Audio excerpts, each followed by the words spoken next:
Well, hello, class, and welcome to Caring for the Ministry Leader's Soul from Moody Bible Distance Learning. This is your fearless leader, Professor Jefferson, and this is the last video. You're done. 8 weeks. Just like that. I told you it'd go fast. So, happy trails to you until we meet again. I am so honored and thankful to be your fearless leader for these 8 weeks. And I wanted to say that I'm very proud of each of you. And if you need me, please let me know for anything. I will be grading this week. I do have another class, so I'll be grading both classes, and hopefully I'll have everything graded by Friday, probably before, but I'm going to say by Friday, and I'm going to post grades on Monday. So I'll have them graded by Friday. I'll send in an email to let you know, but then make sure if you have a question about your grades, please let me know by Monday. That's why I wait the weekend and then post on Monday to make sure we get everything right. So I wanted to tell you a quick story before we go, because today is December 12th, and December 12th is a very sad day for my wife and I. Well, for our whole family. 3 years ago today, a 17-year-old named Kimmy, who my wife had been mentoring since she was young, little, we had known her almost her entire life. She lived in our house. She ate our mashed potatoes all the time. Was killed in a car wreck today, 3 years ago.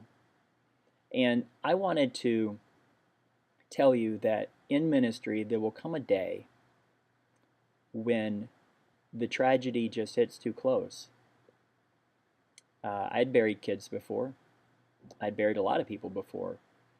But I'd never been in the back at the ER with someone I loved so much. So young. So it was a very hard thing to walk through, because I was trying to walk through it as a ministry leader, right? I was trying to be there for other people, and she's very popular, and everyone loved her, and people were crying, and they're crying on my shoulder, and they needed me, and I just wanted to tell you that I was in the library, and I had kids sitting in circles, and we were talking about her, and an older pastor friend took me out in the hall, and he said, "Who pastors the pastor?" And I just stared at him, because I was so raw. And he said, "I've been watching you pour yourself out for hours, and you got nothing, my friend. You have nothing." And he hugged me, and he held me, and he prayed for me. Let me say this. If you're going to make it in ministry, which some stats say up to 80% who start in ministry don't finish. If you're going to make it in ministry, you're going to have somebody like Jim. You're going to have older people in your life that can speak into you, that can hug you and hold you, because you're going to go through some incredibly traumatic things. Everybody wants to speak at a conference, and everybody wants to write a book. But ministry is doing a funeral for a 6-month-old with a casket that's the size of a shoebox, or a little bigger than a shoebox, or standing by the box of a friend, or Kimmy. So, with that said, I wanted to tell you, take care of your souls, because if you're not in a good place, things like that will send you into the abyss. Take care of your souls. I've been very honest with you about my journey. I didn't take care of my soul. And I didn't do anything immoral or unethical or illegal. Everything was going well. I just got so tired, I just couldn't do it anymore.